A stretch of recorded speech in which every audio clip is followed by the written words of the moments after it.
Bonjour à tous et bienvenue sur cette nouvelle webconférence. C'est pour vous, passionnés de chevaux et d'équitation respectueuse. Avant de démarrer, voici un petit aperçu de tout ce que vous pourrez trouver pour vivre votre passion à 200%.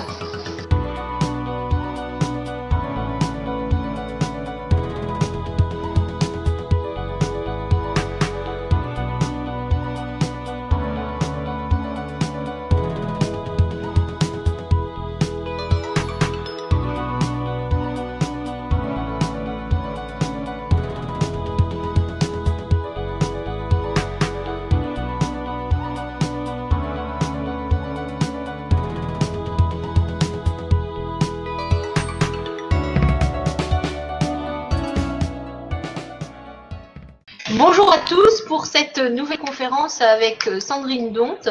Donc bonjour Sandrine, bonjour à tous. Ça fait plaisir de te revoir. Donc, mais peut-être que dans l'assemblée il y a des gens qui ne te connaissent pas encore. Donc dans un instant nous allons faire les présentations. Juste pour moi le temps de vous remercier tous d'être là, de vous dire aussi que les webconférences de l'ABC du cheval ou de Horses to Humans, c'est plusieurs fois par mois. Donc suivez le programme, vous recevez normalement toujours un mail pour vous dire quel est le programme, ou alors c'est sur les événements Facebook.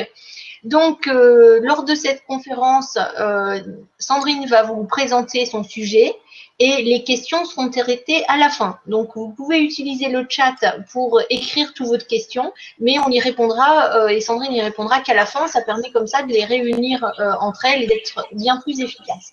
Voilà, donc Sandrine, je te laisse la parole pour que tu puisses te présenter.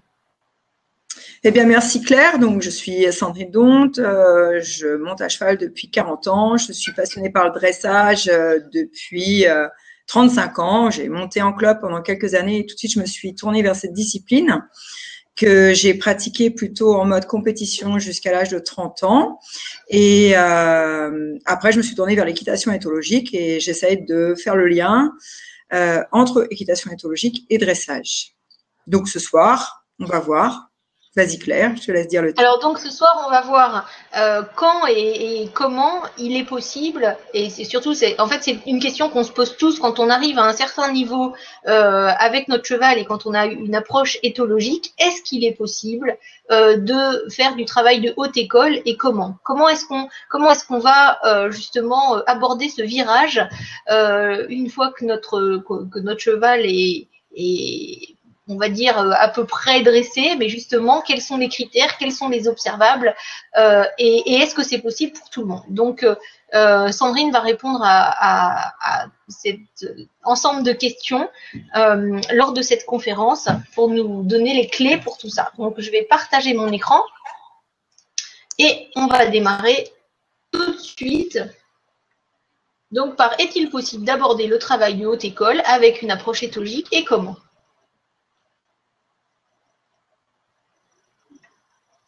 Alors Sandrine, je te laisse démarrer. Oui, tout à fait. Alors, donc je donne beaucoup de cours, je donne des cours à des particuliers, je donne beaucoup de cours en stage et je suis toujours étonnée, surtout en cours particulier, les stages, c'est toujours avec une alliance avec le travail au sol le matin. Dans les cours particuliers, les gens, quelquefois, me disent, moi, je veux bien prendre des cours donc de dressage avec vous, mais pas d'éthologie. Alors, je me pose toujours une question, mais comment vouloir travailler avec un être vivant sans le comprendre, ni comprendre comment il comprend? Et pourtant, c'est bien ce que nous dit l'équitation éthologique. C'est comprendre l'animal cheval et comprendre comment il comprend, grâce au renforcement négatif et positif. Nous allons voir ça un peu plus loin. En tous les cas, tout est technique, que ce soit l'éthologie, la science du comportement, où là, on doit apprendre des choses, des critères observables, comment on va observer sur le terrain, scanner les chevaux, que ce soit en équitation éthologique, bien sûr, qui résulte, elle aussi, de l'observation sur le terrain des chevaux, et bien sûr, dans la haute école, le sujet qui nous intéresse ce soir, qui fait intervenir de nombreuses techniques propres à elle-même pour assembler le cheval et obtenir de lui plus de souplesse, du moins celle d'un danseur, celle qu'on voudrait avoir. Tous ceux de ce soir, là, vous voudriez avoir un cheval danseur sous votre selle. Ce que nous allons voir. Alors, peut-être, qu'est-ce que la haute école? Alors, en fait, j'utilise haute école pour ne pas utiliser le terme dressage, c'est la même chose. à peu près, vous allez voir, on va scinder ça, parce que le dressage actuel de compétition, il est souvent, comme il doit se faire à des lettres très précises, il est très exigeant pour les cavaliers et surtout pour les chevaux. Donc, je préfère ce terme qui est aujourd'hui devenu un peu désuet de haute école, puisque autrefois, du moins dans ma jeunesse, on parlait de basse école pour tout ce qui était le travail du jeune cheval, c'est-à-dire transition dans les allures, épaule en dedans, session à la jambe, travers, envers, et progressivement avec l'appuyé. Avec ces trois déplacements latéraux, on allait plutôt vers la haute école, mais la haute école, c'était pour les airs plus rassemblés, qui sont donc le piafé, le passage, les changements de pied rapprochés, et puis pirouette au galop. Évidemment, basse école mène directement à la haute école. Et c'est ce que nous allons voir ce soir. Alors aujourd'hui, on ne parle plus de haute école et de basse école, ou de basse école et haute école pour prendre la bonne progression, mais de plus en plus, on parle de l'échelle de progression qui a été établie par la Fédération équestre internationale. C'est une échelle qui est souvent intéressante à suivre et elle donne un cursus pour le cavalier et le cheval. Donc j'aime bien ce petit dessin que j'avais trouvé sur internet, ce petit croquis, parce qu'en fait il représente vraiment, je vais revenir sur chacun de ces points, mais par les croquis faits, on voit bien ce qui est recherché. Donc au début, avec un jeune cheval ou un cheval novice dans la discipline, on veut du rythme. Après, on veut un cheval qui est souple. Et donc là, il a été ajouté étirement. J'aime bien parce que ça se voit quand même rarement dans le dressage de compétition. Bien sûr, après, la recherche du contact qui est vraiment un gros questionnement, que ce soit dans le dressage des rectangles ou bien en haute école. Une fois qu'on a le contact, eh bien, il faut un cheval dans l'impulsion. C'est ce qu'on voit de plus en plus aujourd'hui avec ces chevaux qui trottent en volant pour dessiner leur reprise. Ça nous mène à la rectitude et puis enfin à l'équilibre du rassemblé. Donc c'est le point 6, c'est le point du piafé passage, des pirouettes au galop et des changements de pied très rapprochés. Un cheval totalement en équilibre sur les hanches et qui se livre à son cavalier à chaque instant. Alors je vais reprendre chacun de ces points sur le slide suivant. Alors donc, comme je l'ai dit, j'ai appelé ça rythme souplesse pour reprendre les deux premiers points. Mais cette échelle répertorie les différents objectifs qui vont marquer toute l'évolution d'un cheval, que ce soit donc un poulain, mais que ce soit un cheval novice. Vous pouvez venir commencer à travailler avec moi avec un cheval de 7 ans, 8 ans, 10 ans, 12 ans quelquefois. J'ai même une cavalière qui est peut-être là ce soir et qui s'appelle Emma, et je crois que j'ai rencontré Emma et son cheval alors que son cheval avait déjà 19 ans. Aujourd'hui, il en a 21. On progresse à leur rythme, mais chacun progresse. Ce que j'aime quand même dans cette échelle de progression de la FEI, c'est qu'elle n'est pas si loin de notre bon calme en avant et droit du général Lott, puisqu'on voit qu'il y a une progression. Et j'aime beaucoup cette phrase du général Lott, calme en avant et droit. On va voir que l'une et l'autre peuvent s'appliquer à tous les chevaux, comme je viens de le dire. Et aussi, les débuts, calme en avant et droit, ça peut s'adresser à tous les chevaux, quelle que soit la discipline, même pour un cheval de randonnée. Si vous avez un cheval de randonnée qui est calme, qui va de l'avant et qui est droit, vous allez vraiment vous faire plaisir, et ce sera la même chose pour le cheval d'obstacle, le cheval de complet, le cheval de voltige, parce que lui aussi, il doit avoir ces 3 points. Et là, on va voir qu'avec l'échelle de progression de la FEI, c'est exactement la même chose. Donc, le rythme des allures, en fait, ce qu'ils veulent dire avec ça, comme c'est la grosse base générale, c'est que le cheval, il a appris à accepter l'homme sur son dos. Et il retrouve sa locomotion et son activité naturelle dans les 3 allures sous la selle. Et le rythme, c'est le rythme des battus que vous avez sous vous, dans le pas, le trot, le galop, et cette régularité des foulées, qui est très importante dans le dressage. Moi, j'aime bien le mot de tempo, qu'on sente le tempo à cheval. Une sensation, j'aime toujours une équitation de visualisation, se donner des images, et une équitation de sensation, ce qu'on sent dans les mains, sous la selle, entre les jambes, ce que notre cheval est en train de nous dire avec ses côtes. Et donc, ce premier point nous dit que le cheval a trouvé son équilibre sous notre selle. La souplesse, elle marque que le cheval commence à se familiariser avec le travail. Ses muscles sont décontractés. C'est pour ça qu'on a vu décontraction et souplesse tout à l'heure. Cette souplesse, elle est bien sûr physique. Et ce qui est très important, c'est qu'elle est aussi morale. Maintenant, même dans dans les compétitions, de plus en plus, ils marquent qu'ils veulent voir un cheval heureux. Donc, on peut disserter pendant des heures sur le cheval heureux en compétition de dressage, mais c'est très important. Alors, évidemment, il y a des points observables qui est même aujourd'hui, si possible, notifié sur les protocoles. Donc, c'est de voir une queue souple, pas une queue qui fouaille de tous les côtés, que la bouche est fermée, mais là, bon, sur les reprises de compétition, elle est fermée artificiellement par des muserolles très serrées ou dans les petits niveaux par les nosebands, c'est-à-dire les muserolles qui passent devant les muserolles françaises, les petits liens.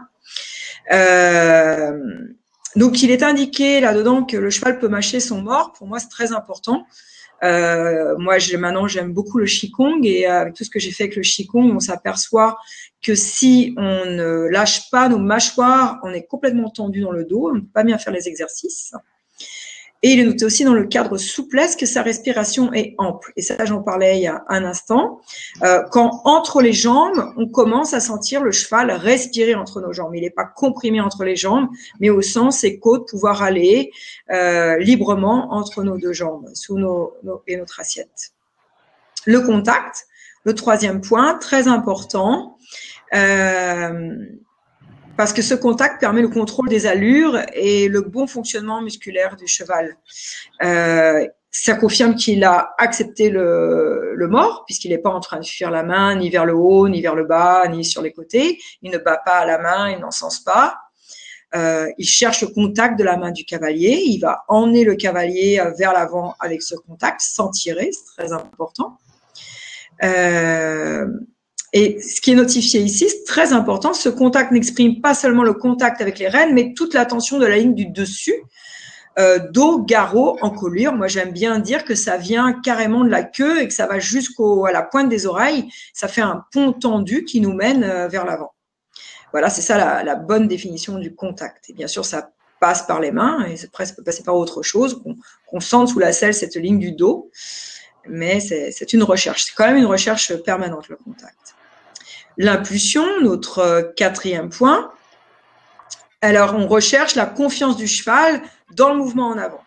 Donc, dans les très grandes reprises de dressage, excusez-moi, on voit des chevaux s'exprimer énormément avec beaucoup de gestes. Quelquefois, on peut dire gesticulation, tellement c'est ample de tous les côtés. Il faut voir aussi que beaucoup de gens achètent des chevaux qui sont fabriqués pour cette discipline. Et donc, c'est des chevaux à qui on demande beaucoup d'impulsion. Ils en ont aussi beaucoup dans la tête. Mais comme ils en ont beaucoup dans la tête, elles ne serviraient à rien si elles n'étaient pas bien contrôlées. C'est pour ça qu'elle arrive dans la 4e position de l'échelle de progression de la FEI. C'est qu'avant, il nous faut donc le rythme des allures, la souplesse, le contact avec le dos et le mors, et ce qui nous donne l'impulsion. À ce niveau-là, puisqu'on arrive déjà à un très bon niveau, le cheval commence vraiment à être perméable aux aides du cavalier, sans jamais perdre son impulsion. La rectitude, alors ça c'est un point très important, le cheval il doit toujours rester droit. Vous devez savoir que le cheval a les hanches plus larges que les épaules, donc en fait c'est un petit jeu permanent avec lui pour remettre les épaules devant les hanches dans ses déplacements pour qu'on ait la vision d'un cheval à l'endroit, même sur ses courbes. Il est droit sur la ligne droite, mais il est droit aussi dans les courbes. Il n'y a jamais ses hanches qui rentrent vers l'intérieur ou qui fuient vers l'extérieur. C'est une recherche en faire permanente de la symétrie du corps du cheval, ce qui va lui permettre de travailler en harmonie des deux côtés, se muscler des deux côtés de la même façon, que les postérieurs poussent de la même façon des deux côtés. Et voilà, qu'il n'y ait jamais ni dérapage, ni d'énergie. Le rassembler, notre point suivant. Donc, on voit bien qu'il a fallu cumuler tous ces points durant des années d'apprentissage. Et la finalité, c'est le rassembler. C'est l'aptitude du cheval à correctement s'engager, mettre du poids sur l'arrière-main. Et la maniabilité est très grande et sa disponibilité est totale sous les fesses du cavalier. Et c'est comme ça qu'on arrive aux reprises de Grand Prix où des tas de mouvements sont demandés, des transitions très difficiles entre piaffe et passage, des pirouettes au galop, tours complètes et des changements de pied très rapprochés. Alors, on va passer au slide suivant parce que d'autres personnes se sont intéressées à l'échelle de progression, dont Linda Taylor-Jones, que j'aime beaucoup, qui travaille donc aux États-Unis, qui a créé toute sa méthode T-Touch, qui revient souvent sur son dressage, qui est quelquefois coercitif. Et elle a ajouté équilibre en premier et en bas. Je pense que c'est très bien pour un cheval qui a plutôt 7 ou 8 ans, qui a déjà son équilibre sous la selle du cavalier. Moi, qui est donc un très jeune cheval, qui a pris 5 ans, qui va bientôt les prendre, la fin du mois de juin, on sent que l'équilibre, c'est quand même très, très précaire. Mais bien sûr, l'équilibre, c'est toujours à chercher. C'est très important. Alors là-dessus, pour m'interroger sur comment aller de l'équitation éthologique à la haute école ou à un dressage de haut niveau, je me suis dit, mais est-ce qu'on ne pourrait pas créer une autre échelle de progression? Donc, c'est ce que je vais vous proposer ce soir, ce que nous allons voir tout de suite. Ah oui, là, voilà, c'est ce que je vous disais. En fait, Linda Taylor-Jones a ajouté l'équilibre. Elle a ajouté un 7e point qui s'appelle l'équilibre en bas de son échelle. On voit toujours que c'est donc une échelle pyramidale avec une très grande base et progressivement, on monte sur la difficulté. Alors, j'ai créé sur le même principe une autre échelle qu'on va dire plus étau. On a vu que chacune de ces échelles impliquait une vision globale du cheval. Donc pour moi là, c'est aussi une vision globale du cheval, mais aussi du cavalier, puisque pour moi c'est un couple, c'est la relation homme-cheval. C'est de là d'où je pars, et bien sûr là-dedans, il va falloir rajouter tous les fondamentaux de l'équitation éthologique. Alors je vais les reprendre, mais je vais les détailler un à un après. Donc empathie et compréhension en très grosse base en bas. Pour comprendre l'animal que nous allons gérer, c'est ce gros herbivore de 500 ou 600 kilos. Le contrôle et la relation, on construit la relation grâce à du contrôle. On obtient de plus en plus de calme, parce que je sais avec mes cavaliers que quelquefois, même si on voudrait le calme, les chevaux ne le sont pas. Moi, j'ai pas mal de cavaliers qui récupèrent des pur sang de course ou des trotteurs. Et là, le calme n'est pas toujours évident à avoir. Et pour moi, c'est la résultante de l'empathie, de la compréhension, du contrôle et de la relation. Une fois qu'on a tout ça, on va vers l'impulsion et les transitions. On a progressivement de plus en plus une pensée latérale pour aller avec le cheval. Et en finalité, on va réussir à se centrer soi-même pour pouvoir rassembler son cheval.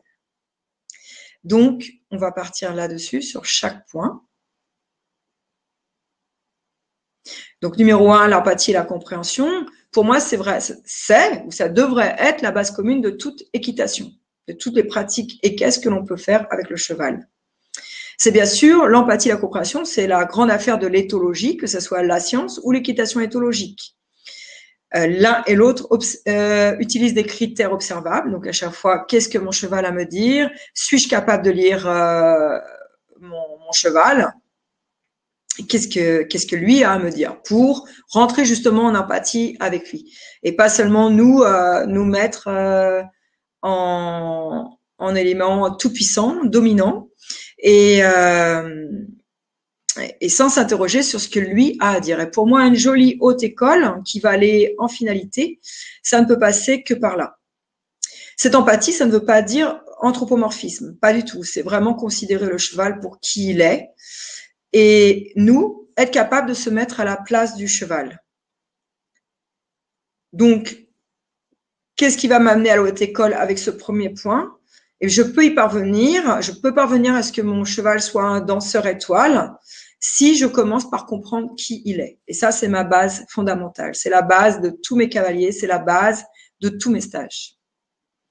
On va voir le point numéro 2. Le point numéro 2, c'est contrôle et relation. Donc, il faut, pour moi, la relation, ça se construit aussi par du contrôle. Que le cheval sache qui on est, que ce soit clair pour lui. Ce mot contrôle, il est cher à l'équitation éthologique. Comment on va faire? Eh bien, on va contrôler le mouvement des hanches du cheval, que ce soit à pied ou à cheval. Donc, à cheval, en utilisant ou notre suggestion ou notre pression. À cheval, ça sera en utilisant la pression. Bouger les épaules, contrôler les épaules. Donc, à pied, ça sera par suggestion ou par pression. Et à cheval, par une légère pression de la rêne extérieure au mouvement ou de la jambe extérieure. Et un contrôle de chaque côté de la tête, de chaque mouvement de la tête grâce aux flexions latérales gauche et droite et en finalité par une flexion directe pour avoir le cheval chanfrein proche de la verticale. Alors, dans ce point-là, qu'est-ce qui me mène jusqu'à la haute école, jusqu'à ma finalité? Mais c'est qu'en fait, là, nous ne sommes pas si loin avec ce contrôle, ce désir de contrôler le cheval, de diviser le cheval en chaque petite partie. On n'est pas si loin de l'enseignement des anciens maîtres de l'équitation française, dont bien sûr François Baucher, dont se sont inspirés les grands chuchoteurs américains, d'où nous vient l'équitation éthologique.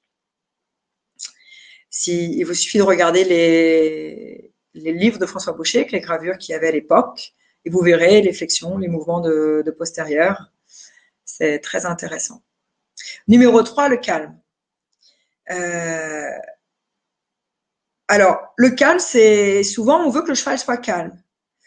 Et bien sûr, parce que pour nous, si le cheval est calme, c'est plus facile pour nous de gérer cette énorme masse de 500 ou 600 kilos. Mais pour moi, le calme, il doit aussi venir de nous. Et ça, on doit y travailler durant les cours, durant les stages et évidemment durant toutes les séances qu'on va passer avec notre cheval. Dès qu'on se met dans une situation de chaos ou de colère, on ne peut plus rien obtenir du cheval. Lui, il ne peut pas comprendre la colère. Il ne vit pas dans ce moment-là. Si lui, il est ferme, il va donner un coup de pied parce qu'il va aller au foin ou il va aller plus vite à l'eau, mais il ne tient pas rigueur à son congénère. C'est passé, ça n'existe plus.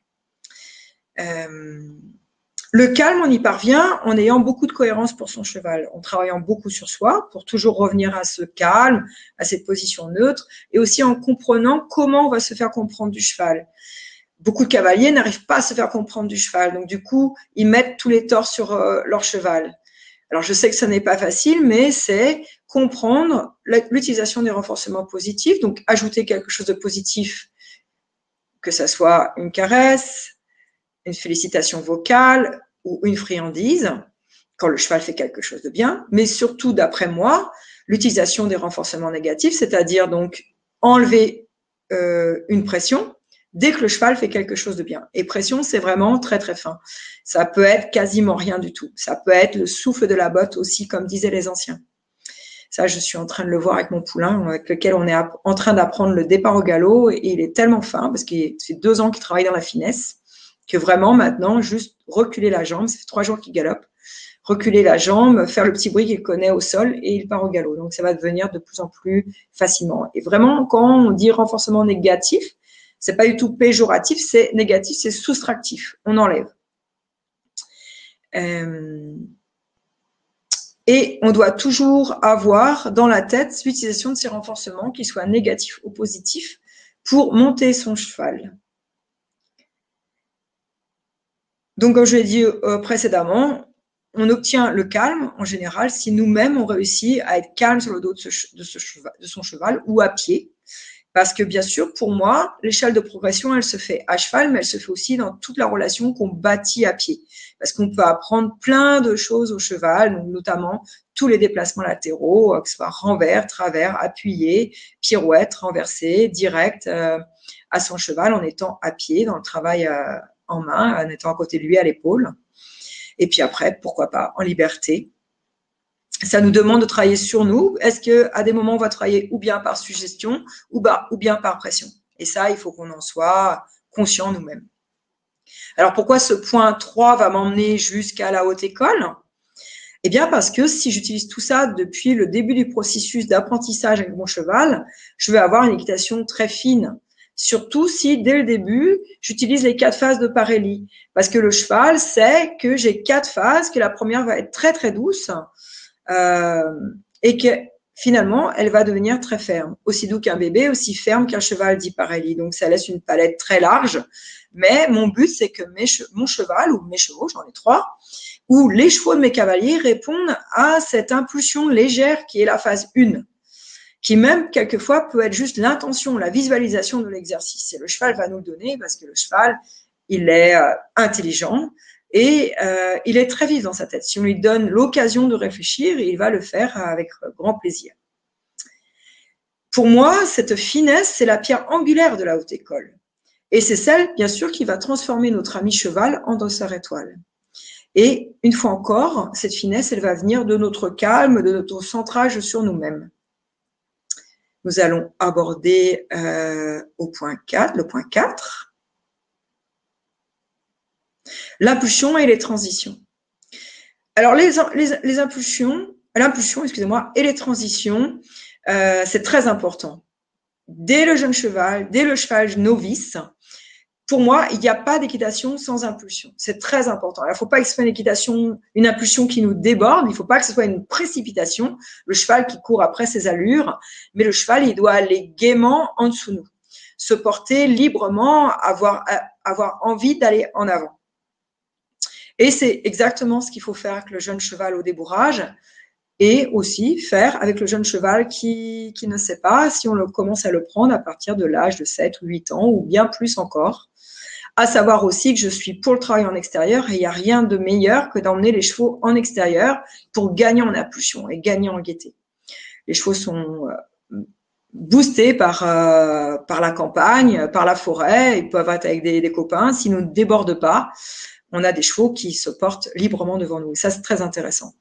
Là, il va bientôt faire beau. Si vous avez la chance d'avoir des chemins praticables à côté de chez vous ou bien même des forêts, n'hésitez pas et passez des transitions montantes et descendantes.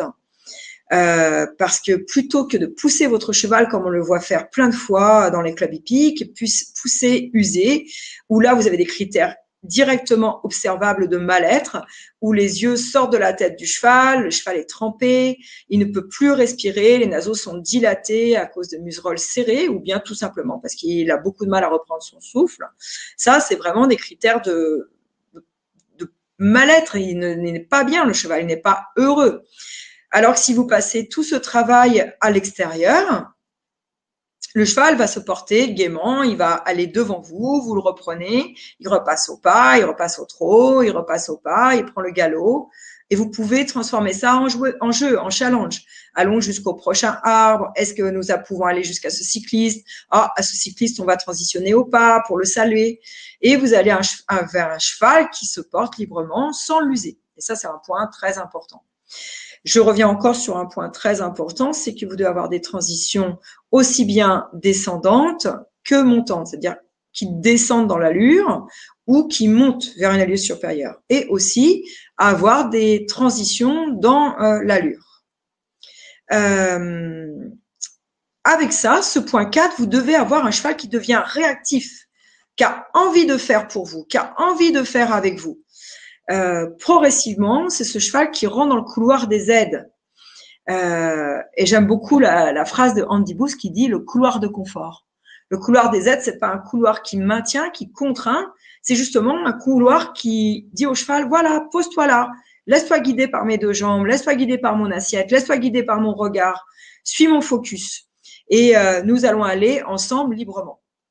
Si on fait tout ça, si on a ce cheval disponible devant nous, qui accepte de revenir avec nous à chaque instant, on voit qu'on va facilement arriver à notre projet des 2 prochains points qui seront d'aller vers plus d'air rassemblé, aller vers le piaffe le passage, donc aller vers cette haute école qui peut être notre finalité. Alors, je vous ai mis des photos de mon petit poulain qui a 5 ans. Là, ça fait 1 mois et demi qu'il travaille réellement. On avait monté dessus au mois de novembre. En fait, on s'est posé dessus, on a fait quelques séances de longe. Et en fait, le temps nous a arrêtés durant mars. Mars, je suis tombée et je me suis fait très mal aux côtes de lui parce qu'il a une idée un peu bizarre, mais voilà, il m'a fait un gros bond vers le haut et je me suis fait très mal aux côtes. Et donc, en fait, il a 1 mois et demi de travail. J'ai repris le travail mi-avril et ça, c'est des photos qui ont été prises la dernière semaine de mai. Donc, on voit bien les transitions qui vont vers l'avant et les transitions qui se rassemblent. La première photo, le cheval va vers l'avant, il est dans ses traces, dans le trot. Et deuxième photo, on voit un cheval qui revient, à qui j'ai demandé de revenir avec moi.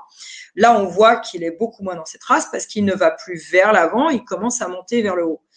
C'est ça qu'on va rechercher avec les allures du rassemblé, piaffe, passage, puis au galop, les pirouettes au galop et le changement de pied rapproché. Là, vraiment, c'est le tout début. Mais pour vous montrer que tout commence avec un premier pas. Tout ce qu'on commence dans la vie, c'est un premier pas. Donc ça, ce sont les premiers pas de Mousse vers cette finalité de la haute école. J'y reviendrai un peu plus loin avec d'autres images. On va voir les 2 points suivants. Donc, le numéro 5, la pensée latérale. Alors, aller latéralement, ce n'est pas naturel pour aller le cheval, parce que lui, il doit aller vite et droit. Donc, c'est un peu une contrainte sur lui. C'est une contrainte physique, c'est pour ça que ça va le muscler, si possible symétriquement, si on fait un travail symétrique. Mais c'est aussi un travail dans sa tête. Ça veut dire que lui va devoir réfléchir à comment il va se déplacer. Ça, c'est très important pour un cheval. C'est l'obliger à réfléchir au lieu de réagir. Plus il va réfléchir, plus il va se connecter avec nous et plus il va rester disponible, cette disponibilité qu'on recherche pour la haute école. Tout le travail latéral est très important pour aller vers des allures relevées, pour aller vers les changements de pied, pour aller vers les pirouettes au galop, car ça nous permet de faire une gymnastique raisonnée. Je le vois dans tous mes stages et ce que j'aime, c'est d'un stage à l'autre, voir les progrès des chevaux qui au début ont beaucoup de mal à se déplacer latéralement et puis ils gagnent en souplesse, en gymnastique. Je pense notamment au cheval arabe, au petit pur sang arabe de Zoé, pour qui tout cela était très compliqué. Du fait de la position du dos du cheval arabe, en particulier de celui-ci, il y a des chevaux arabes qui se portent très bien. Et ça, c'est vraiment un vrai plaisir maintenant, au bout de 3-4 années, où le cheval, il était bébé, il avait 4 ans quand nous avons commencé. Et aujourd'hui, il a 7 ans. Et ça devient de plus en plus facile. Et comme ça devient de plus en plus facile, nous allons aller dans les prochaines années au 6e point.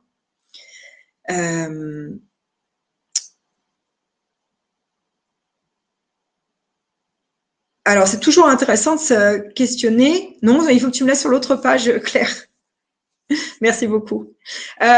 Toujours les gens avec le travail donc latéral veulent du muscle, muscler le cheval. Donc je l'ai dit, c'est très important d'un point de vue gymnastique et gymnastique raisonnée.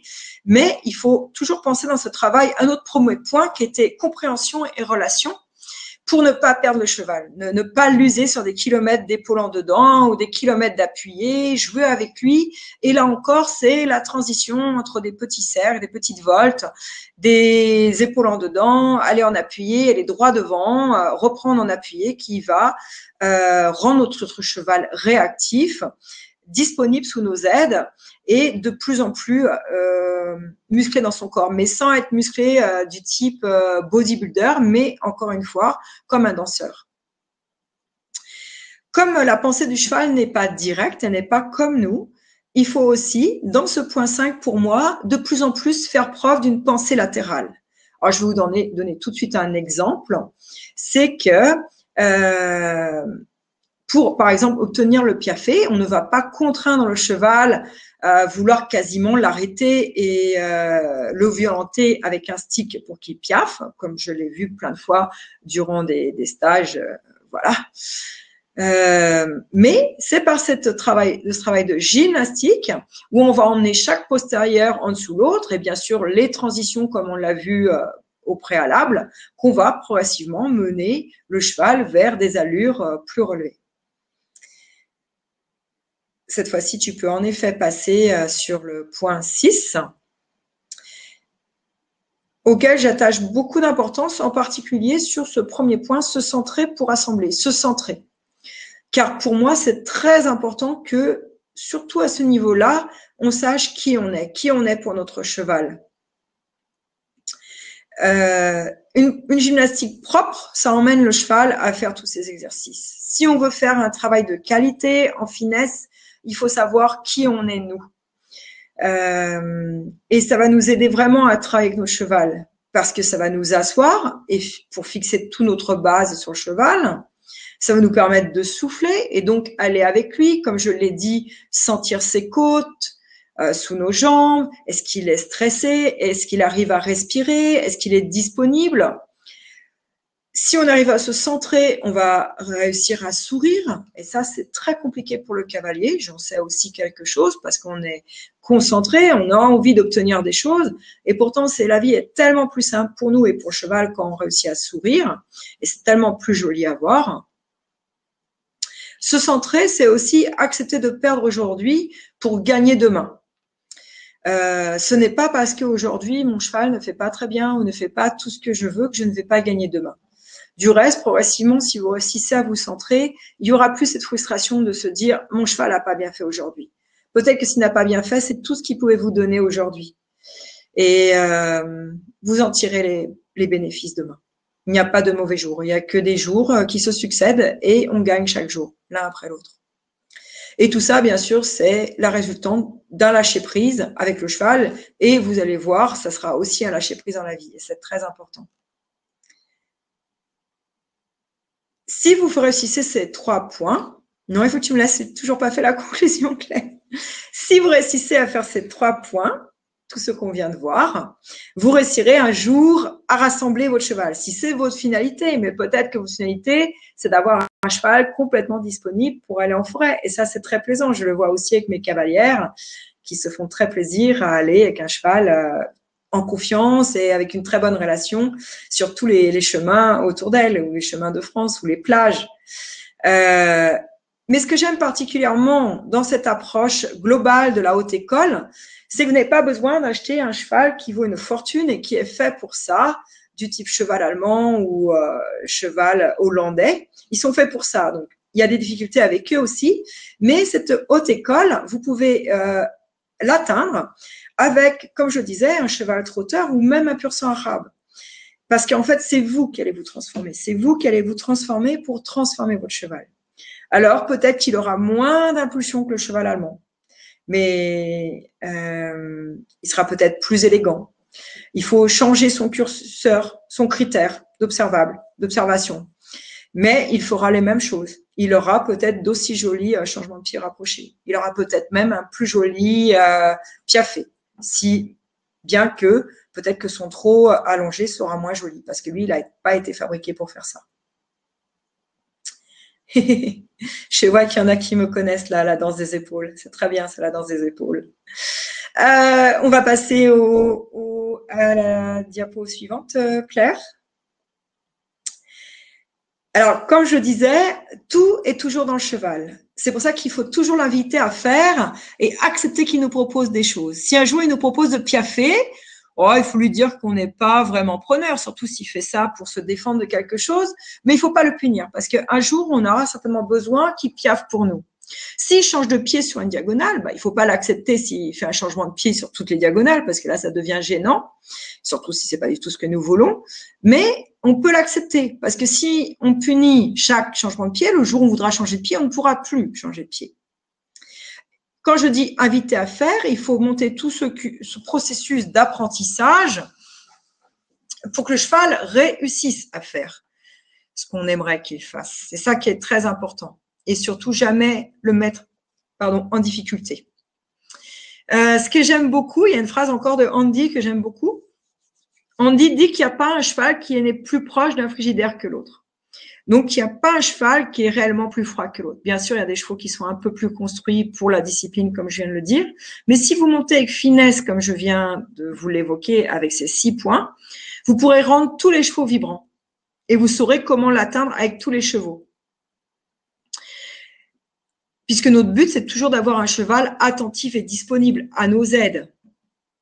Et c'est à nous de le rendre ainsi. Ça, vous ne parviendrez pas si vous avez un cheval avec des grosses difficultés physiques, avec une hanche coulée ou une grosse blessure. Mais sinon, rien n'est impossible à tous les chevaux. Et s'il y a des caps qui sont impossibles pour vous, eh bien, il faut l'accepter. Peut-être que vous-même, si vous faisiez des séances de yoga, il y a peut-être certaines postures de yoga que vous ne pourriez pas faire. Eh bien, il faut l'accepter. C'est comme ça pour chaque cheval. Mais normalement, tous peuvent faire le maximum. On va passer à la diapositive suivante. Alors, c'est un long processus, tout ce que je viens de vous dire. Que ce soit l'échelle de progression de la FEI ou l'échelle dont je viens de vous parler avec mes 6 points. Alors, je vous ai mis 2 photos de chevaux très différents dans la morphologie, mais ils sont très proches parce que sur votre gauche, vous avez mon poulain, Mousse, qui va bientôt prendre 5 ans et qui a donc 1 mois et demi de débourrage. Et sur la photo de droite, vous avez son grand-père, qui s'appelle Hanoï, Et donc lui, c'est un cheval d'âge. Maintenant, il est très âgé, Hanoï, mais on voit qu'il est dans l'équilibre et l'impulsion. Alors là, c'est drôle parce qu'on pourrait reprendre tous les critères observables de l'échelle. On voit que mon jeune cheval manque de contact. Comme il n'a pas la bouche fermée par un noseband ou une muserolle sévère, il ouvre souvent la bouche. On voit que son dos, ses hanches ne sont pas abaissées, bien que l'allure soit très similaire. Je ne vous demandais pas du tout un passage. Hanoï est au passage. Oui, en fait, il est juste dans une transition entre le petit trot et le grand trot. Mais on voit qu'il a donc plein de critères. Il est bien sûr, il n'est pas dans la rectitude. C'est un cheval qui est très calme, mais donc il manque encore un peu d'impulsion et des critères qu'avait Hanoï. Alors Hanoï, peut-être que vous voyez pas du tout sur la diapo, il est monté en bride, mais vous voyez la reine de bride très lâche et normalement il est monté sans muserolle avec la bride. Et le contact était si bon que jamais Hanoï, enfin jamais ça n'existe pas, mais Hanoï avait très rarement la bouche ouverte. Bien sûr, c'est le point que je vise avec mon jeune cheval. Donc, je me donne 3 ou 4 ans pour parvenir à tous ces points que je vous ai cités et bien sûr avoir un meilleur contact dans la bouche, avoir cette disponibilité qui va aller de la queue jusqu'aux oreilles et un cheval complètement attentif et disponible et qui pourra vraiment bouger comme un vrai danseur. On va voir le diapositive voilà, suivant. J'allais dire, c'est un long processus, mais il faut pas en avoir peur. C'est long, mais c'est bon. Parce que, en fait, c'est cette distance qui est bonne. C'est comme un coureur de fond. À chaque nouveau pas, c'est une nouvelle rencontre. Peut-être une rencontre de difficulté, peut-être une rencontre de plaisir. Donc, mon dernier plaisir, c'est que Mousse ne galopait pas. Pour tout vous dire, j'ai changé de selle. Un ami m'a prêté une nouvelle selle. Mousse s'est senti très bien dedans et je me doutais bien que le cheval ne proposait pas le galop parce qu'il n'était pas bien. Et au bout de 10 minutes avec cette selle, je l'ai vu, il a dit « Est-ce qu'on peut galoper ?» Et j'ai juste mis le code vocal que nous avions mis durant ces 2 dernières années au sol pour partir au galop. Et le cheval est parti. Progressivement, il y a mes aides qui sont en train de remplacer le code vocal et tout est en train de se mettre en place. Mais donc, chaque petit pas, même si c'est un processus long, c'est un processus de bonheur.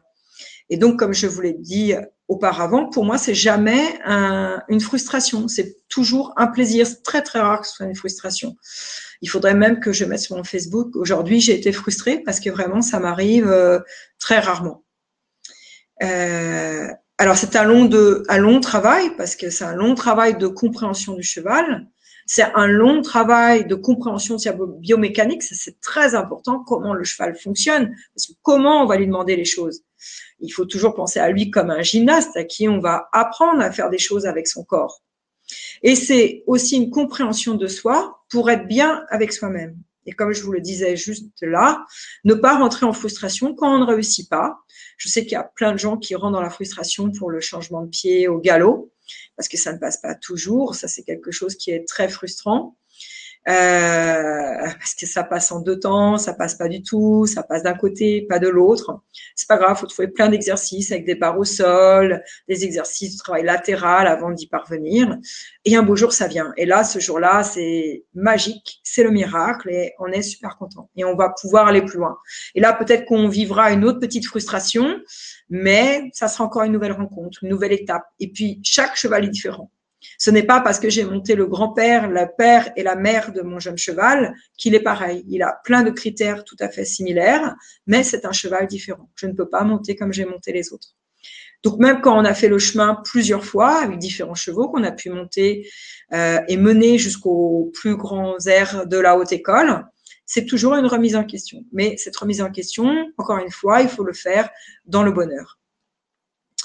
En fait, finalement, mon vrai bonheur, c'est d'être un avec mon cheval, de me faire plaisir avec lui, faire des choses avec lui sur la carrière. Mais comme je l'ai déjà dit plein de fois, c'est me faire plaisir en extérieur, avoir un cheval calme avec qui je peux aller reine longue, le mettre en plus en place, prendre un tout petit galop rassemblé, allonger le galop sans me faire déborder et revenir et revenir sur une allure plus basse et relâcher mes rênes et pouvoir rentrer tranquillement à l'écurie. Encore une fois, souvenez-vous, c'est écrit dans plein de livres et notamment dans le mien, dans de l'éthologie au dressage, le plus important, ce n'est pas votre but, c'est le chemin que vous allez parcourir pour aller jusqu'à ce but. Et ça, je vous en parle en connaissance de cause parce que je viens du dressage de compétition, j'ai mené tout le cursus par Ellie et c'était un vrai but pour moi. Et quand je suis arrivée à la fin du niveau 3 par Ellie, je me suis rendu compte en regardant en arrière que c'était vraiment une chance d'avoir fait avec mon cheval Tali tout ce parcours qui avait été extraordinaire et que j'essaye de livrer à tous mes cavaliers. On va passer au slide suivant.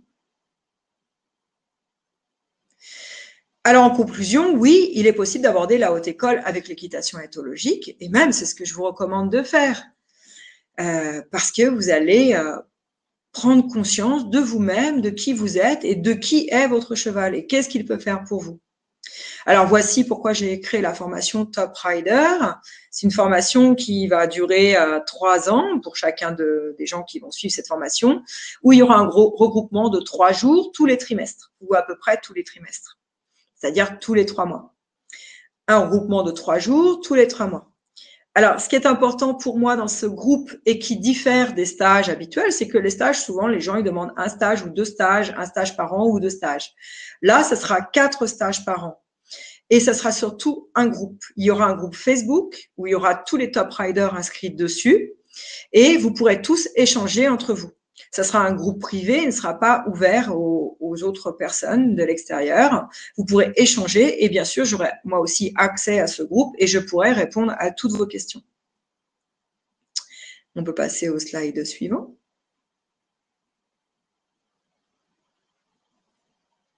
Alors, à qui s'adresse Top Rider ? Cette formation s'adresse à des cavaliers, tous les cavaliers, mais il faut qu'ils soient propriétaires. Et à la recherche d'une belle équitation de dressage, ce qui implique une recherche de la relation au cheval, avec différentes voies d'accès plutôt que montée. Parce que c'est ce que j'aime, il faut que mon cheval soit disponible aux longues graines, en liberté, dans le travail en main. Quel niveau vous devez avoir pour intégrer Top Rider ?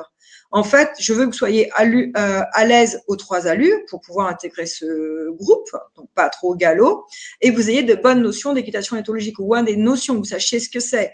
Quand je disais contrôle, voilà, vous ayez un petit peu une idée, quel que soit le groupe avec lequel vous travaillez. Si vous travaillez en clicker, vous ne serez quand même pas trop perdu dans ce que je dis, parce que je vais en parler du clicker et du renforcement positif. Et ce que j'aime, c'est que je veux un panel quand même, je voudrais avoir bien sûr des cavaliers au top pour aller encore plus loin, mais ce que j'aime dans chacun de mes stages, je l'ai encore vu dernièrement à Nantes, c'est que chacun apprend quelque chose avec la différence de l'autre. Et vraiment, on a tous à gagner à ça, parce qu'on a tous des points forts et des points faibles, et même les plus forts apprennent des plus faibles, parce qu'ils se disent « Ah ouais, j'avais pas vu ça ». Et c'est très important. Quelle implication? Alors ça, c'est important pour Top Rider. Je n'ai pas encore parlé de la sélection, mais je peux revenir sur la sélection avant de parler de l'implication. La sélection pour Top Rider, en fait, se fait sur une courte vidéo. Je vais vous voir un peu à pied à côté de votre cheval et un peu monté. Je vois que vous teniez un cheval. Si vous montrez quelques déplacements latéraux, c'est très, très bien. Mais je veux surtout vous avoir au téléphone pour je vois votre motivation.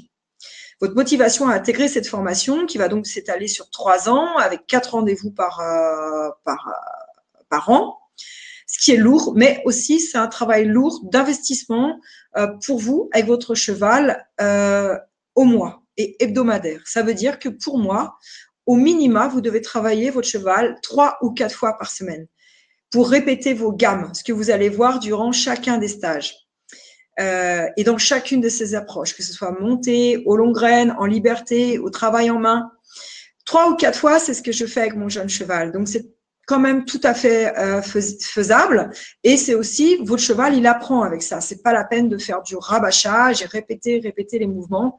Là, c'est plus une révision de gamme. C'est pseudo une torture. Si vous travaillez un petit peu tous les jours, quand je suis là, 7 jours sur 7 avec mes chevaux, ils font quelque chose avec moi, mais c'est quelque chose de plus ludique. On va manger, ils vont manger en main, on fait un jeu, on fait un truc, mais pas travailler. Si vous travaillez 3 ou 4 fois par semaine, même là-dedans, si vous allez une fois pour travailler un pouchon en forêt, c'est très, très bien. Mais ça demande quand même une application. Si vous allez voir votre cheval une seule fois dans la semaine parce que vous n'avez pas le temps, à ce moment-là, en effet, Top Rider, ce n'est pas pour vous pour le moment. Il faudrait que vous ayez plus de temps à consacrer à votre cheval. Bien sûr, cette formation peut être ouverte à tous les professionnels du cheval et j'ai déjà beaucoup de demandes, notamment pour tous les professionnels qui ont déjà suivi le cursus BPGEPS, qui ont suivi le cursus équitation éthologique et comme on vient de le voir maintenant, qui se disent mais comment je peux intégrer la haute école? Est-ce que je vais devoir faire ce qu'on me dit? Est-ce que je vais devoir prendre plus de contact sur la bouche? Est-ce que je vais devoir serrer mes jambes? Est-ce que je vais devoir faire ceci, cela? Parce qu'ils ne sont pas d'accord avec. À ce moment-là, en effet, Top Rider s'adresse tout à fait à cette catégorie de professionnels. Il y a une très bonne question auquel je vais répondre juste après sur le coût.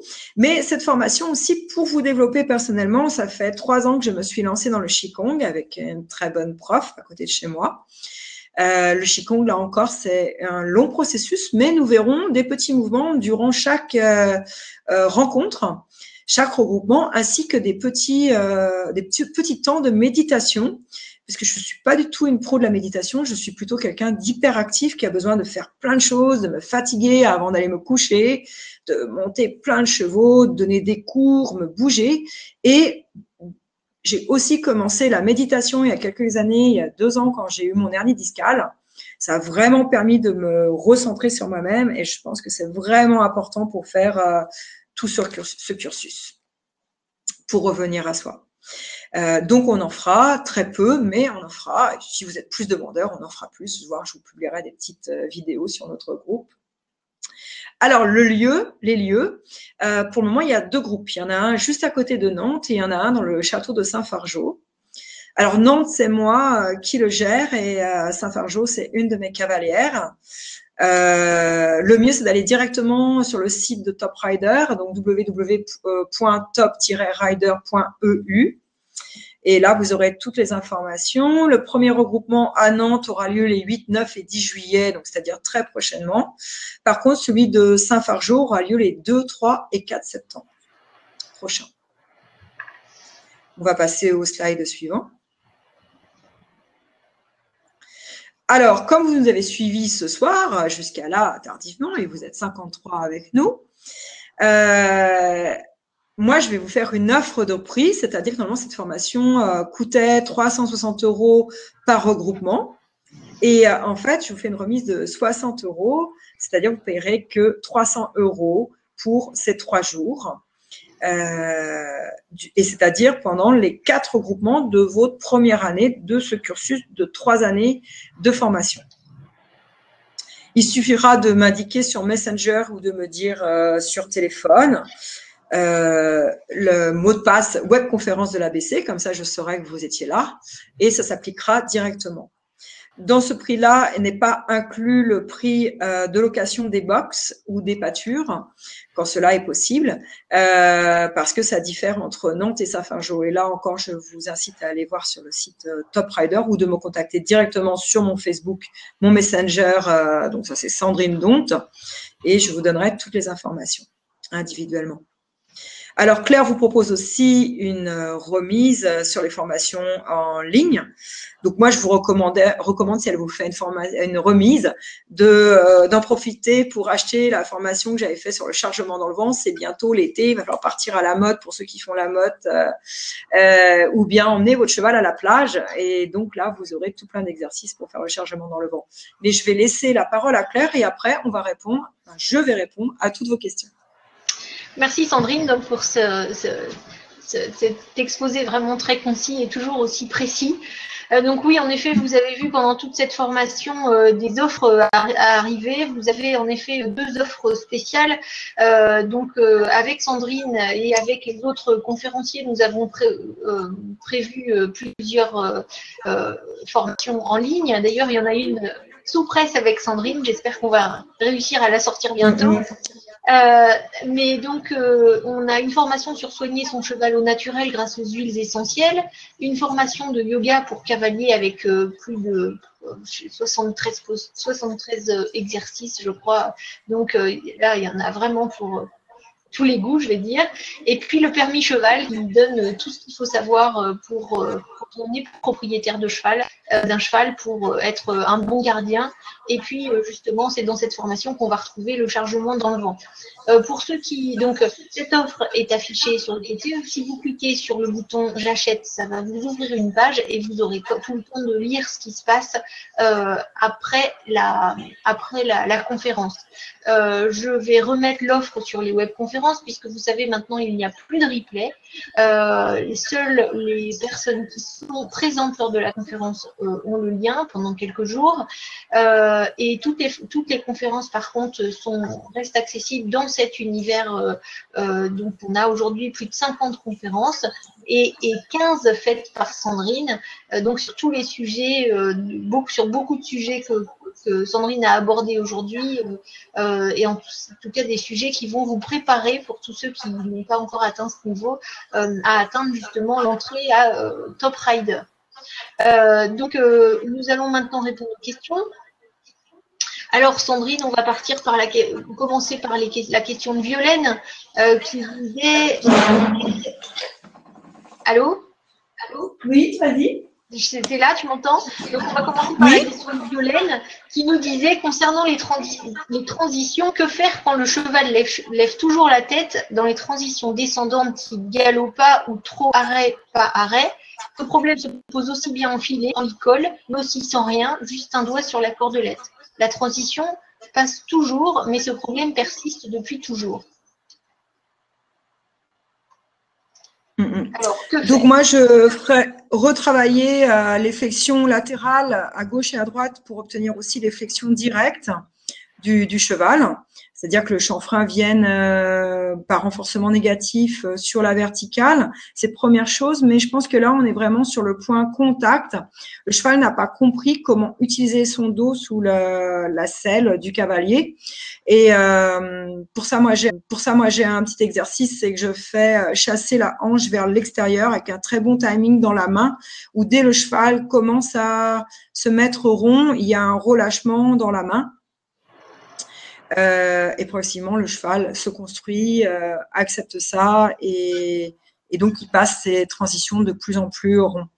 Là encore, comme on l'a dit plein de fois, il faudrait que je puisse voir parce que là, ce sont vraiment des observations et c'est d'après cette observation que je peux dire exactement ce qui se passe. Il faut vérifier, mais là, si le problème est pareil en école, donc ça peut nous indiquer qu'il n'y a pas une douleur dans la bouche, mais ça pourrait être une douleur dans la bouche. Mais vraiment, c'est travailler comme ça. Il faudrait que je puisse voir le cheval. Je ne vois que ça. Mais moi, vraiment, sinon, je fais chasser les hanches à l'extérieur, même dans la transition. Et c'est un exercice que je n'ai pas entièrement inventé parce que l'école portugaise l'utilise beaucoup. Et aussi le horseman qui s'appelle Ken Faulkner, qui est un Australien. Et on avait beaucoup travaillé ça avec lui. Alors, Dominique nous demande quels exercices faire pour un cheval qui n'arrive pas à galoper en longe ou monter dans un petit espace de manège. C'est un Irish grand et très éclaté, donc difficile dans les tournants s'ils sont courts. Oui, ça. Alors, en effet, là encore, on va se heurter à une grosse difficulté, à la difficulté de l'Irish Cob, qui a un gros problème quelquefois. Pas toujours, j'ai rencontré des Irish Cob qui galopaient très bien, mais ils sont quand même très peu nombreux. Alors déjà, il faudrait s'assurer que dehors il galope ce cheval. C'est déjà, si dehors il galope derrière un copain, c'est déjà un très bon point. S'il ne galope pas, là, ça va être déjà beaucoup plus difficile, surtout si c'est un grand Irish Cob. Alors, vous pouvez essayer de le mettre derrière un copain, parce que le copain va le tirer vers l'avant. Sinon, un exercice que j'aime bien et qui, lui, vient plutôt de Monty Roberts, donc aussi un autre grand chuchoteur américain pour les chevaux qui ont des problèmes pour partir au galop, c'est qu'on peut mettre une barre au sol parce que le cheval sera souvent poussé à prendre le galop après la barre. Si pour l'Irish Cob, parce que lui c'est pas du tout un sauteur, il a tendance à se prendre les pieds dans la barre, il faut surélever un peu la barre, vraiment le pousser à franchir la barre comme s'il voulait sauter la barre, et donc la foulée qui va suivre ce saut de barre, ça sera normalement du galop. Et là, on va être un petit peu partagé entre pousser le galop pour obtenir le galop. Mais dans un premier temps, il faut remercier le galop. Donc, arrêter le cheval, le féliciter, si possible donner un bonbon si le cheval n'est pas trop embêtant avec le bonbon. Là encore, avec les Irish Cops, ça peut quelquefois poser quelques problèmes. Et puis après, par contre, on demande au cheval de galoper. On essaie de gagner 3 foulées, 4 foulées. Dans ces cas-là, moi, ce que je fais, surtout si c'est dans un petit espace clos, c'est que je mets une première barre, par exemple, en C. Puis après, je vais mettre les 4 points, en fait. Ça va être C, E, A, B. Voilà, vous les prenez dans l'ordre que vous voulez. Alors, au début, je mets que 2 barres, donc assez espacées. Et puis après, 3 barres et 4 barres. C'est-à-dire qu'à chaque fois qu'il va perdre le galop, il va devoir reprendre le galop de lui-même. Évidemment, vous allez devoir mettre beaucoup d'énergie, vous, pour conserver ce galop, parce que c'est pas du tout la qualité de l'Irish Cop. Mais vraiment, si vous pouvez emmener votre cheval en extérieur qui suive un copain qui galope, c'est la meilleure chose. Alors, autre question de Véronique. Avez-vous des astuces pour respirer à cheval? Depuis ma reprise, j'ai du mal à associer concentration et respiration, donc déconcentration. Oui, alors là, la meilleure chose, c'est de parler ou bien de chanter. Parce que si vous faites l'un ou l'autre, vous êtes obligé de respirer. Chanter sans respirer, je crois que c'est impossible. Donc, vous pouvez chanter des chansons très, très bêtes, celles qui vous tiennent à cœur. Vous pouvez faire rire vos amis. S'il y a des gens qui me suivent ce soir qui ont déjà fait les stages, se souviennent notamment de Petit Papa Noël, qui est très entraînant et qui met tout le monde en joie et vous-même. Et du coup, vous allez beaucoup plus facilement respirer. Alors donc, peut-on obtenir un vrai rassemblé sans passer par la décontraction de la mâchoire et donc sans mort? Alors moi, je suis persuadée de ça parce que je déteste la décontraction de la mâchoire. Ça doit être mes années de dressage pur, de compétition. Je veux un cheval qui soit souple dans la bouche, mais surtout pas un cheval qui bégait comme on les voit quelquefois. Comme ça, c'était un terme aussi désuet quand le cheval lâchait son mors et faisait trembler sa mâchoire du bas. Donc on disait que le cheval bégayait. Mais ça, je n'aime pas du tout. Et je veux surtout pas embêter mon cheval pendant des heures avec un mors dans la bouche. Enfin, je veux dire, je veux pas triturer sa bouche. Si mon cheval a compris à céder sur le mors, il a cédé, il le fera tout le temps. Et ce n'est pas pour moi une répétition. S'il a compris, il a appris. Et après, c'est avec le mouvement. Je ne veux pas de mouvement de mâchoire. Et du reste, j'ai tout mon groupe en Bretagne qui monte sans mors. Puisque c'était elle qui avait créé le groupe Vérification sans mort. Et progressivement, malgré leurs chevaux trotteurs, croisés frison ou même pur sang arabe, qui est suivant l'âge, parce qu'il y a des jeunes chevaux là-dedans, elles arrivent de plus en plus à ce que je viens de vous dire, à aller à une équitation vraiment qui va être la haute école. Dans quelques années, 2 ou 3 ans, elles pourront piaffer passager. Le trotteur, lui, commence à légèrement piaffer passager. Une autre trotteuse commence aussi à bien piaffer passager, changer de pied rapproché. Et sans mouvement de mâchoire. Et après, le mouvement de mâchoire, je sais, ça torture plein de gens. Donc, moi, ça ne m'intéresse pas du tout. Je ne veux pas rentrer là-dedans. Mais par exemple, mon cheval Canard, qui est un cheval avec beaucoup d'énergie, trop d'énergie, beaucoup trop hyperactif, mais lui-même, si je le monte en licol, il va faire des sessions de mâchoire dans le piaffé.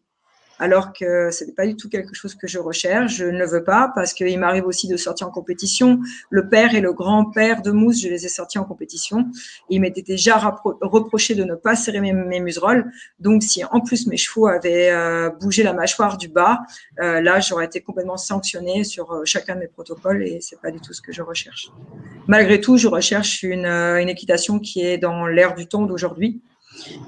C'est pour ça que je regarde toujours les meilleurs cavaliers d'aujourd'hui et me dire qu'est-ce qu'ils ont de bon, est-ce qu'ils s'attachent à la relation qu'ils ont avec leur cheval. Pour ça aussi, si vous êtes sur mon groupe de l'éthologie au dressage, comme au titre de mon livre, je publie très fréquemment des vidéos de Ingrid Klinke qui travaille beaucoup avec Frédéric Pignon Et donc, c'est une base très allemande, mais cette personne, cette cavalière, qui est la fille de Rainer Klimke, le cavalier olympique, est capable de monter en extérieur ses chevaux en cordelette, et même accru, marquant par cela sans se mettre en danger, parce qu'il y a des gens qui se mettent en danger avec la cordelette, il y en a beaucoup, mais sans se mettre en danger, la cavalière sort en couplet, et c'est ce que veut dire le danger. Elle a un cheval qui est vraiment avec elle, et elle a fait des choses vraiment brillantes en compétition. Et là encore, si on sort en compétition et qu'on a des mouvements de mâchoire, on est sanctionné. Par contre, bien sûr, je ne veux pas de mâchoire serrée et je ne veux pas de chevaux qui tirent sur leur mors ou qui prennent le mors et toute la force de leur mâchoire ou même avec leurs dents. Parce que là, j'ai vu Serge tout à l'heure, j'ai mis un petit mot, c'était très sympathique. Grâce au Qigong, j'ai pu découvrir qu'à chaque fois qu'on serre les mâchoires, vous pouvez le faire chez vous et vous faites un mouvement tout bête qui est même de lever les bras. Si vous serrez les mâchoires, vos bras vont s'arrêter à un endroit et vous allez voir où ils vont aller quand vous allez relâcher vos mâchoires. Donc le cheval, c'est exactement la même chose. Plus vous allez coincer sa mâchoire et plus il va être coincé dans le dos. En effet, vous allez avoir un dos très rigide, très compact et un contact d'appui en fait, mais personnellement, en effet, ce n'est pas du tout ce que je recherche. Alors, nous avons une autre question de Caroline. Je monte mon cheval sans mors et avec une muserolle peu serrée. Ma jument est détendue et concentrée, très bien dressée. Toutefois, elle ne cesse de battre des lèvres. Est-ce une bonne chose? Eh bien non, c'est ce que je disais, battre des lèvres, et ça, vous n'y pouvez rien. C'est donc ce qui était appelé autrefois, je l'entends plus jamais, c'est pour ça que je dis autrefois, ce terme de bégayer, le cheval bégaye. C'est souvent un tic et vous ne pouvez rien y faire. Moi, étant jeune, j'ai eu un trotteur qui bégayait, comme ça, il était très sympa, vraiment un amour de cheval, mais il bégayait tout le temps. On l'appelait blop blop parce qu'il faisait toujours blop blop blop blop tout le temps. Donc non, malheureusement, là, il faudrait que je vois parce qu'il y a peut-être autre chose. Mais si c'est juste battre ses lèvres, est-ce une bonne chose? C'est ni une mauvaise chose ni une bonne chose. C'est que le cheval, dans son cursus d'apprentissage, a compris ça ou découvert ça et maintenant il l'utilise un peu contre vous.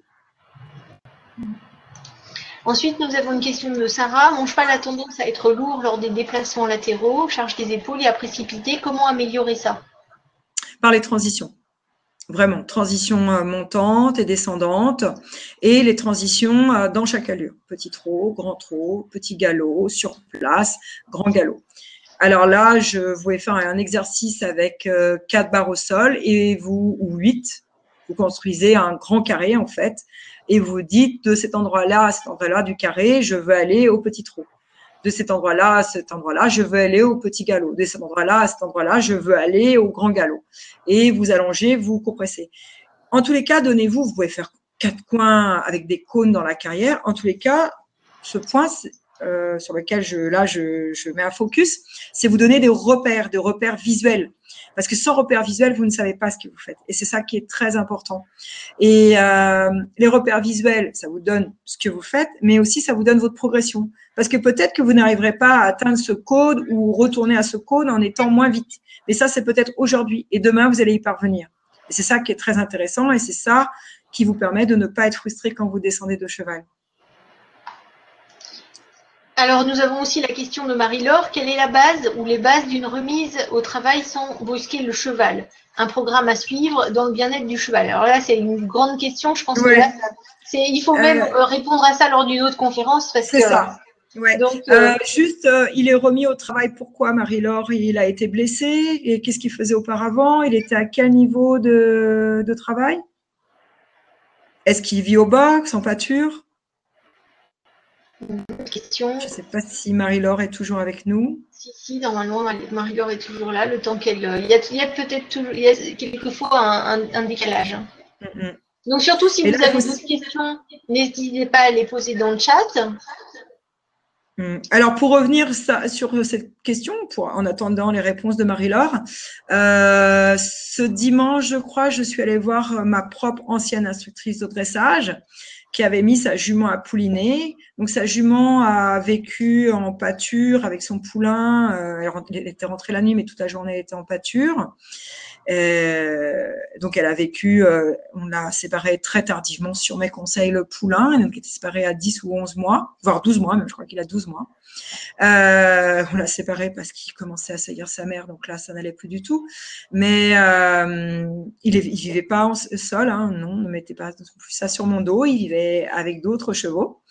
Mais donc, elle s'est dit, je ne peux plus laisser ma jument avec son poulain parce que je vais avoir un autre poulain que je n'attends pas du tout. Et donc, elle l'a remise dans son écurie. Et ça faisait une quinzaine de jours. Tout ça s'est fait. Et donc, je suis allée la voir monter dimanche. Donc, la jument a été arrêtée dans le travail, mais pas arrêtée physiquement puisqu'elle a continué à marcher en pâture. Et dimanche, donc mon ancienne instructrice de dressage a pu demander des changements de pied très rapprochés, a pu s'amuser à monter dans un très doux passage, a pu, justement ce que je vous disais, galoper, allonger son galop, revenir dans un petit galop. La jument a fait tout ça très bien. La jument est magnifique. On ne voit pas du tout qu'elle a eu un poulain. Ses abdominaux sont très tendus, sa ligne du dos est très belle. Et voilà, pour elle, ça s'est fait très vite. En 15 jours, la jument pouvait refaire tout ce qu'elle savait faire. Donc, si le cheval sait faire, en fait, il faut reconstruire une condition physique, mais très vite, on peut reprendre les mouvements. Moi-même, qui ai eu déjà à arrêter Pichou à cause de sa maladie naviculaire, très vite, on revenait à travailler. Quand moi-même, j'ai été arrêtée près de 5 mois pour mon hernie discale, dès que moi-même, j'ai pu retrotter, regaloper, Pichou a refait tout son programme de tout ce qu'il sait faire, donc tout le programme du Grand Prix, sans aucun problème pour lui, parce qu'il sait le faire. Il suffit de remettre en condition, partir en quelques trottings, petits canters, faire un peu de longe, faire un peu de travail latéral et très vite, tous les mouvements reviennent. Alors, qu'est-ce que nous dit Marie-Laure, Claire? Alors Marie-Laure nous explique que sa jument a un bon niveau de dressage. Elle est arrêtée depuis 2 ans, qui a été arrêtée 2 ans minimum avant que je l'aie. Elle vit au pré. Je la travaille quand même régulièrement à pied et montée, mais j'ai peur de brûler des étapes. Et dressage basse école. Basse école. Si c'est fait sans violence, si vous n'avez pas de mauvais critères observables, comme je l'avais dit tout à l'heure, c'est-à-dire que si vous n'avez pas un cheval qui a les yeux exorbités, un cheval qui n'est pas en sueur quand vous terminez votre travail, quand je veux dire en sueur, qu'il soit pas blanc, s'il fait 36 degrés comme les températures qu'on a eues et qu'il a le poil mouillé, ne vous inquiétez pas, c'est tout à fait normal. Il faut bien faire la distinction entre la transpiration de stress et une transpiration un peu physique comme nous. Si on est dehors par des chaudes températures, nous allons transpirer. Le cheval, c'est exactement la même chose. Donc, si le cheval n'a pas les yeux exorbités, s'il n'a pas les naseaux ultra dilatés, s'il n'est pas en train de mousser blanc partout, c'est donc que vous respectez son métabolisme, sa compréhension. Voilà, du tout, elle est active mais très zen.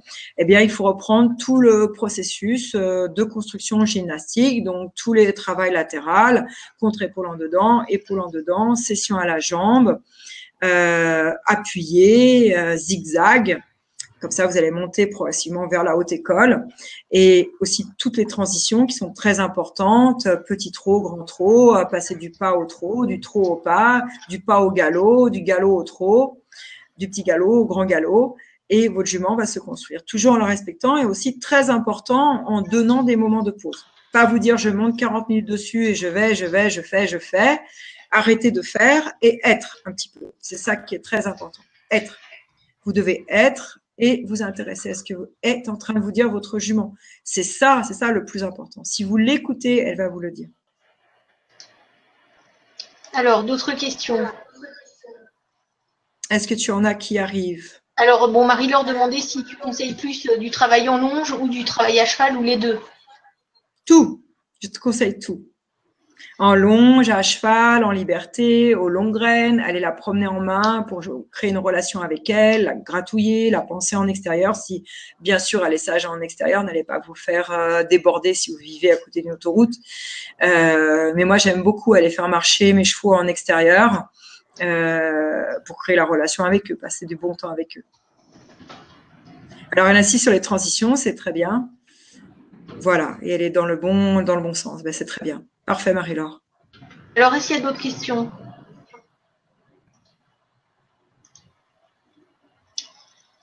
Alors, n'hésitez ouais, pas. on peut peut-être demander Ceux qui ont le courage de dire, ceux qui veulent partir sur le chemin de la haute école. Alors, qui s'intéresse? Attends, qui veut se lancer? On va même…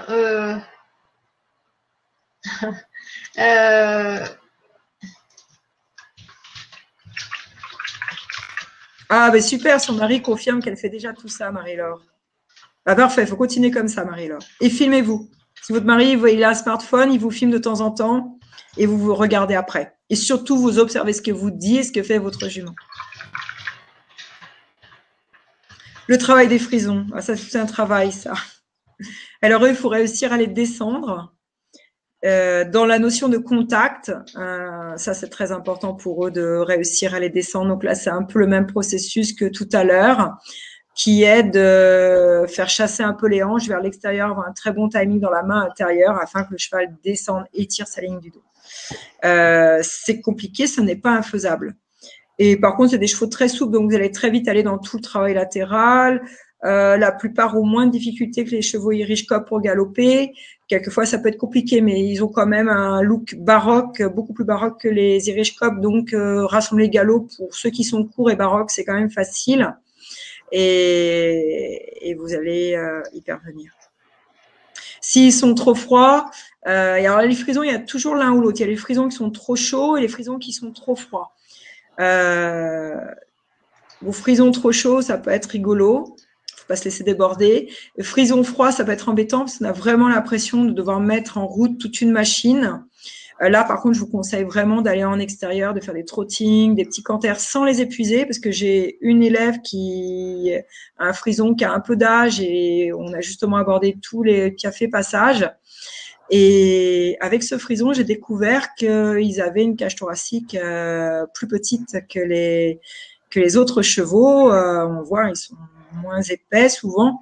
Et donc, ils ont beaucoup de mal à reprendre leur souffle. Donc, si vous allez en extérieur, malgré tout, n'essoufflez pas votre cheval. Respectez son rythme. Et faites des trottings, mais fragmentés à son rythme, à lui. N'allez pas au-delà de ce qu'il peut vous donner. Et faites-le en jeu. Ce que je disais tout à l'heure, je trotte jusqu'à cet arbre, je trotte jusqu'à ce cycliste, je repasse au pas au cycliste, je trotte jusqu'à la marguerite, je prends un petit galop pour garder ce cheval vibrant, garder le frison vibrant. Et après, c'est des chevaux intéressants. Très sympa. Ils ont un très bon pas espagnol. De ce pas espagnol, vous pouvez avoir un très bon passage. Et du très bon passage, vous pouvez aller sur un très bon piafé. Alors, avez-vous des astuces pour retrouver ses sensations et la précision de son assiette aide après une longue période d'arrêt? J'aimerais avoir… Qu'est-ce que tu dis, Claire? Yoga. Oui, c'est vrai. J'allais vous dire comment moi-même j'ai fait pour récupérer tout ça. Puisqu'en fait, j'ai pas pu monter pendant au moins 5 mois, mais du tout, et j'ai pas pu marcher pendant 2 ou 3 mois à cause d'une hernie discale il y a 2 ans. En fait, moi, je me suis pas lancée sur le yoga, malheureusement pour Claire, mais je me suis lancée sur le Qigong et que j'avais déjà commencé, mais là, j'ai vraiment persévéré. Et cette année-là, juste après mon hernie discale, pour refonctionner, je me suis lancée sur la méthode Feldenkrais.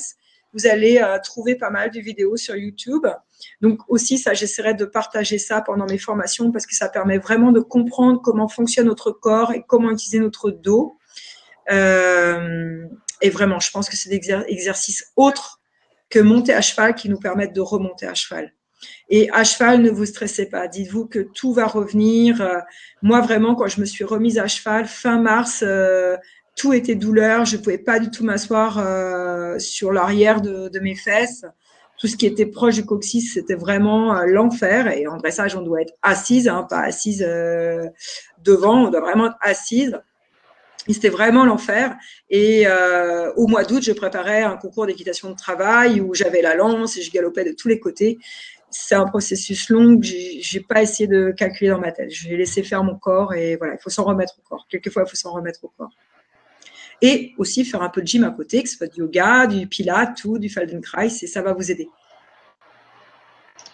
Et donc, je disais qu'il y a la formation de yoga pour cavalier si vous voulez au moins vous être un peu plus en équilibre, un peu plus étiré, un peu plus dans le souffle. C'est aussi utile quand on n'a pas le temps et quand on ne peut pas suivre des cours, beaucoup de cours. En fait, cette formation vidéo, on l'a faite pour ça. On l'a faite parce que justement, il y a plein de cavaliers qui n'ont pas le temps d'avoir beaucoup d'activités en plus que d'aller voir leur cheval. Alors oui. Alors, il y a plein de questions. Moi, j'en vois une de Evie qui dit: j'ai un poulain de 2 ans et demi, sachant qu'il est en cours de désensibilisation et de travail en main, donc certainement que faire. Et bien, il faut continuer comme ça parce que c'est un très jeune cheval. Donc, Mousse était très fin quand je l'ai reçu des Pays-Bas. Il est lusitanien, mais il vivait aux Pays-Bas. Et donc, en fait, son débourrage a été fait à la fin de son année de 4 ans. Et il n'y a que là où je commence vraiment à le monter. Je ne regrette pas parce qu'avant ça, il n'était pas fait. Et je n'ai pas perdu de temps. J'ai gagné du temps. Alors, progressivement, vous pouvez aller sur de la liberté, vie, aller sur les longues graines et construire la relation. C'est toujours la relation qui va vous aider. Souvenez-vous de cette base compréhension en bas. Elle est très importante. Alors justement, sur la compréhension, Sabine nous demande: écoutez ce que dit notre cheval, pas toujours facile à concevoir comme notion. Pouvez-vous nous donner un exemple concret? Ah oui, moi j'ai un exemple tout à fait récent et donc très concret. C'est que je viens d'avoir 50 ans et je m'étais offert, et on m'avait offert dans ma famille une très belle selle. Donc, je ne citerai pas la marque parce que c'était peut-être pas eux comment dire, aide-moi Claire, peut-être pas eux qui. Voilà. Bref, je passe, c'est ça. Mais donc, je mets ma très belle selle sur mon très beau poulain, Mousse. Actuellement, je monte sur ma selle qui a déjà 19 ans ou 20 ans. Donc, elle a de l'âge, elle va sur tous mes chevaux. On a débourré Mousse avec. Mousse fait plein de choses avec, voilà. Et je me sens très confortable dans ma vieille selle, évidemment, parce que je l'ai depuis des années. Et je n'osais pas mettre ma nouvelle selle. Je mets ma nouvelle selle, je monte mon jeune cheval, je fais 3 pas en avant et mon cheval me dit: il est hors de question que j'avance. Je pense qu'il y a plein de cavaliers qui auraient dit: mais c'est un imbécile, mais pourquoi il avance pas? Je viens de payer cette selle une fortune et il veut pas travailler. J'ai redemandé, je dis: Mousse, non, s'il te plaît, essaye d'aller un peu en avant. Et le cheval a dit non, mais vraiment non. Et donc là, c'est écouter ce qu'a à dire le cheval. Et ben, visiblement, malheureusement, ma nouvelle selle ne lui va pas du tout. Alors, ou bien il faut que j'attende que son corps change, ou bien il va falloir changer plein de choses sur cette selle, mais en tous les cas, ce qui est sûr, c'est que cette selle ne lui allait pas. Je vous l'ai dit aussi tout à l'heure, toujours pour reprendre cette notion d'écoute. Donc, ça fait 1 mois et demi que je monte sur Mousse maintenant, même 1 mois et 3 semaines, 3 à 4 fois dans la semaine. Et Mousse n'avait jamais proposé partir au galop. Alors, quelquefois, j'avais dit: oh, va allonger un petit peu le trot, regarde, c'est rigolo, peut-être que tu peux partir au galop. Et Mousse, non, il restait dans un petit trot bien calme, et il avait quand même un trot, et il ne voulait jamais partir au galop. Donc, un ami m'a prêté sa selle, parce que lui n'était pas du tout content de sa selle sur son cheval. Je dis: bah, attends, on va changer nos selles, donne-moi ta selle. Et j'ai mis cette nouvelle selle sur Mousse. Et au bout de 10 minutes, c'est-à-dire à l'échauffement du pas et du trot, qu'on avait à peine trotté, le cheval a dit: waouh, je me sens génial. Et si je galopais aujourd'hui? Ah, mais l'aubaine était trop belle. Mais oui, bien sûr, bah, galope mon Mousse. Donc, on a fait les 2 bisous qu'il connaît pour partir au galop. Et hop, il est parti au galop nickel. Et donc, depuis 3 jours, on part au galop. C'est 0 problème. Mais je l'ai donc écouté. J'ai proposé plusieurs fois ce que je vous avais dit. Je l'ai invité à faire. Et le cheval ne voulait pas. Ben, s'il ne veut pas, ben, tant pis, c'est que ce n'est pas le moment. Et le moment, ça a été de changer de selle. Et je vais remettre mon ancienne selle pour voir si le cheval galope aussi bien. Maintenant, il a compris. Il commence même à partir au souffle de la botte au bout de 3 jours parce qu'il est très intelligent. Et c'est Evie qui demandait, mais cette intelligence, elle est due à tout ce travail préalable qui a été fait dans la relation, la compréhension au sol, avec les codes vocaux, les signaux, les récompenses. Et donc, Mousse est toujours content de faire. Il veut toujours faire des choses. Il est toujours en train de proposer des choses. Donc, bah, le galop, c'est nouveau, ça lui plaît. Alors, il galope. Et je pense que ça va aller très vite. À chaque cheval, sa selle, oui. Oui, ouais. Voilà. Il y a une petite précision d'Evie avec son cheval de 2 ans et demi. Beaucoup de menées en bord de route, assez froid, pas d'écart intempestif. Il avance bien, mais il a du mal justement à être réactif, à suivre trop. Je fais attention à ne pas le mettre trop sur des cercles. C'est un espagnol. Que puis-je faire à son âge?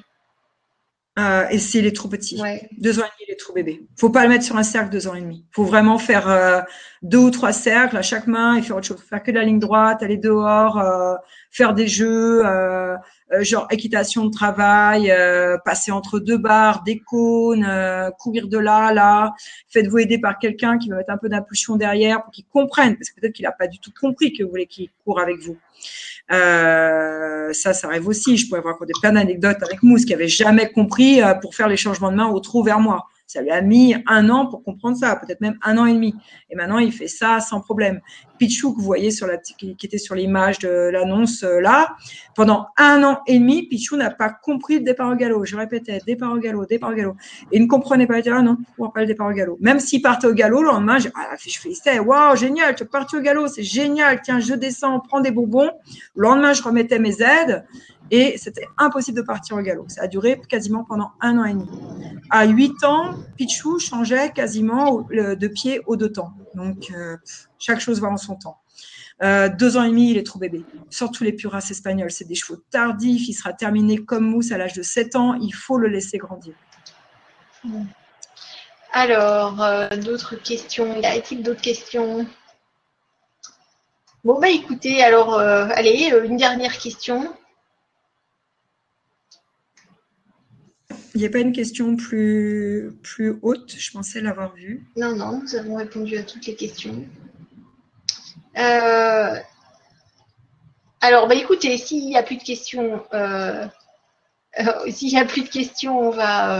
on va donc vous conseiller d'aller sur le site de Top Rider, donc top-rider.eu, pour bien voir le programme de Sandrine.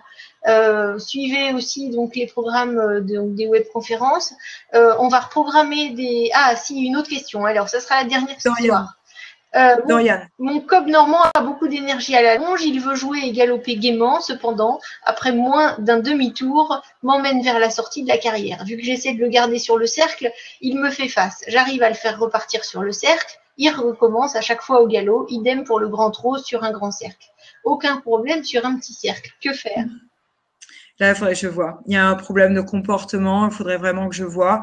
Et le problème, je suppose que c'est un cheval un peu lourd comme Normand. Ça, c'est un problème d'apprentissage qu'ont en particulier ces chevaux-là, comme Normand, Irish Cob, tout ce qui est chevaux un peu forts, parce qu'en fait, ils comprennent qu'ils peuvent avoir le dessus, entre guillemets, sur nous et nous tirer vers l'extérieur. Et à ce moment-là, ils gagnent en confort parce qu'ils savent qu'une fois qu'ils nous ont tiré à l'extérieur, on ne peut plus rien faire. Il faudrait que je vois, il faudrait vraiment que je vois, bien vous faire aider par quelqu'un qui va, avec le stick ou la chambrière, laisser le cheval aller vers l'avant. En fait, il y a un moment où il ne veut plus aller vers l'avant. Alors aussi, avec certains chevaux, comme ça, vous pouvez construire le cercle avec des cônes et lui dire « suis ces cônes ».